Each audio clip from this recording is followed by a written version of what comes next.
शामिल करने का सिलसिला शुरू करते हैं। मैं आग्रह करूंगा वेणुगोपाल जी से, हमारे महासचिव प्रभारी दीपक बावरिया जी से और उदयभान जी से कि वो उनका स्वागत करके उन्हें पार्टी में शामिल करें। Thank you, welcome. Thank you so much sir. Thank you sir. Vineet ji, thank you sir.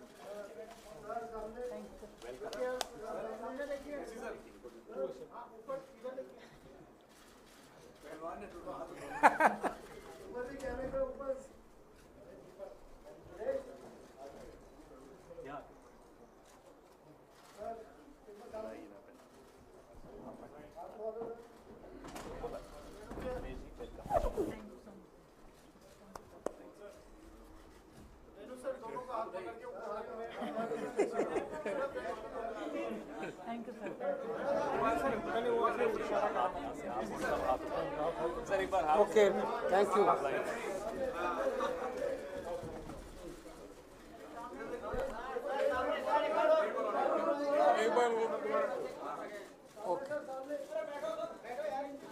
Thank you. Okay, thank you. अब मैं विनेश फोगाट जी से आग्रह करूंगा कि वो अपने विचार व्यक्त करें।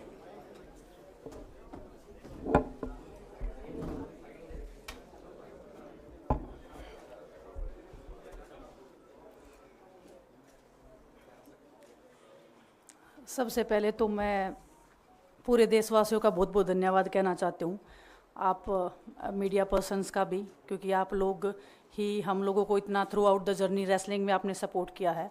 तो मैं उम्मीद करती हूँ कि मैं आपकी उम्मीदों पे खरा उतरूँ बिल्कुल। और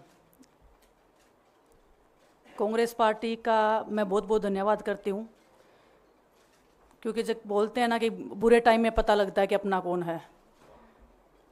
जब हम रोड पे घसीटे जा रहे थे तो छोड़ के बीजेपी को देश में जितनी भी पार्टियां हैं वो हमारे साथ में थी, हमारे दर्द को समझ पा रही थी, हमारे आंसुओं को समझ पा रही थी।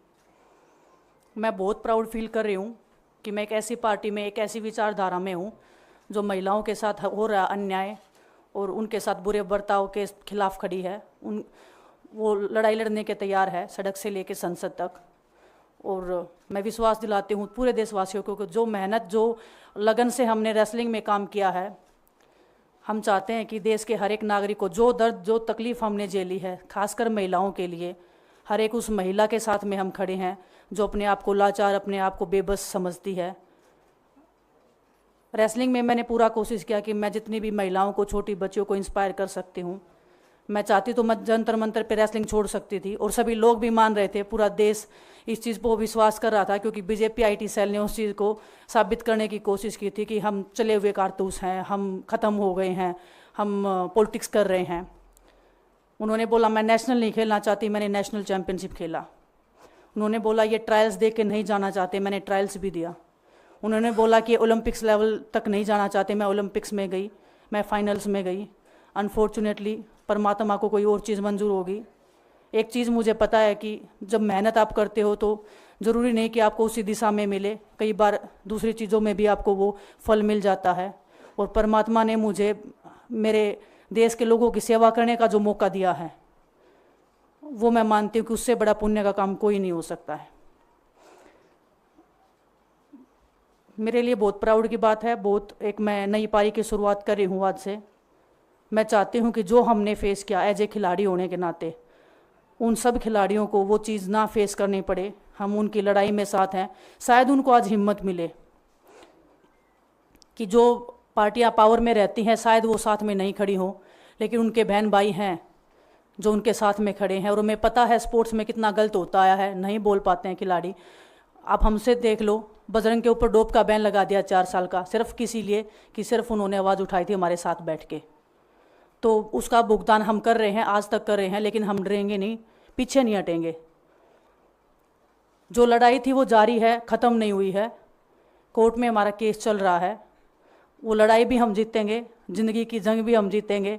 खेल में जैसे हमने कभी हार नहीं मानी है, तो हम इस नए प्लेटफॉर्म पे जो आ रहे हैं, देश की सेवा का भाव, और सिर्फ बोलने तक सीमित नहीं रहेगा ये। हम दिल से हमने खेल किया है और दिल से हम ये काम करेंगे, जी जान से मेहनत करेंगे, अपने लोगों के बीच में रहेंगे। जो भी हम अपने लोगों का भला कर सकते हैं, चाहे कितना ही % हमारे हाथ में होगा वो हम करने की कोशिश करेंगे।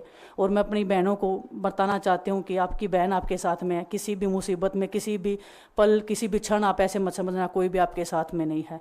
जब कोई नहीं खड़ा होगा तो मैं आपके साथ में ज़रूर खड़ी रहूँगी, कांग्रेस पार्टी आपके साथ में ज़रूर खड़ी रहेगी। ये हमने फील किया था और मैं वादे से कह सकती हूँ, दावे से कह सकती हूँ कि बिल्कुल आपके साथ भी खड़े रहेंगे। बहुत बहुत धन्यवाद आप सबका। धन्यवाद दिनेश जी। मैं बजरंग पुनिया जी से आग्रह करूंगा कि वो अपने विचार आपके सामने रखें। सभी को नमस्कार।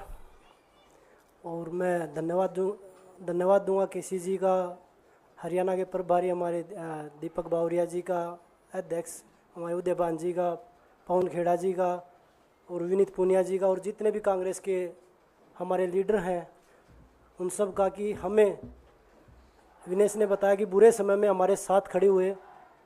जो आज बीजेपी की IT सेल बोल रही है कि इनका मकसद तो सिर्फ राजनीति करना था, हमने तो उनको लेटर भेजा था, वो जब भी नहीं आए।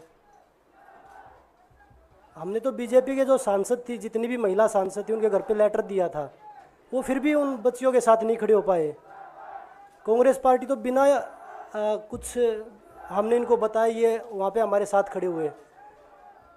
तो देश की बेटियों की जो आवाज़ उठाई उसका भुगतान हम कर रहे हैं। लेकिन ये चीज़ हमें पता लगी कि जो अत्याचार बेटियों पे हुआ जंतर मंतर पे, उसके साथ सिर्फ बीजेपी पार्टी खड़ी हुई और सभी पार्टी हमारे साथ खड़ी थी। और जो भी आज हम इस पे कांग्रेस पार्टी में आए हैं, मैं धन्यवाद देता हूं सभी का। हम अपनी पूरी मेहनत, जितनी हमने कुश्ती में मेहनत की है, जितनी हमें किसान आंदोलन में मेहनत करी है, जितना अग्निपथ योजना के टाइम पे मेहनत करी है और बेटियों के आंदोलन में मेहनत करी है, ऐसे ही मेहनत करेंगे और कांग्रेस पार्टी को भी मजबूत करेंगे और देश को भी मजबूत करेंगे। और ग्राउंड पे रह के काम करेंगे। जैसे रेसलिंग में बचपन से 7-8 साल की उम्र में लगे थे, जब ये पता नहीं था कि हम ओलंपिक मेडल जीतेंगे, लेकिन धीरे धीरे आगे बढ़ते गए, मेहनत करते गए और वो मुकाम हमें मिला, क्योंकि ओलंपिक से बड़ा कोई भी प्लेटफॉर्म नहीं होता। और जिस दिन विनेश फाइनल में गई, उस दिन पूरा देश जोश में था, पूरा जश्न हुआ। लेकिन अगले दिन जो घटना हुई, पूरा देश दुखी था। लेकिन कुछ IT सेल थी जो पूरा देश में जश्न मना रही थी। तो ये देश के लिए बड़े दुख की बात है और पूरे देश को सोचना चाहिए कि आप किन लोगों को सपोर्ट कर रहे हैं। जो देश में खिलाड़ियों के साथ, महिलाओं के साथ, किसानों के साथ, जवानों के साथ जो अत्याचार कर रहे हैं, आप उन लोगों को सपोर्ट कर रहे हैं। तो मैं यही बोलूँगा कि हम मिलके मजबूती से लड़ेंगे और जो संघर्ष की लड़ाई उसमें हम हमेशा कांग्रेस के साथ खड़े रहेंगे। और जो विनेश ने बोला कि हम हर जो महिला, जो बेटियां, देश की बेटियां हैं जिनके साथ अत्याचार होता है, हम उनकी आवाज़ हमेशा उठाते रहेंगे। सभी का धन्यवाद। धन्यवाद बजरंग जी।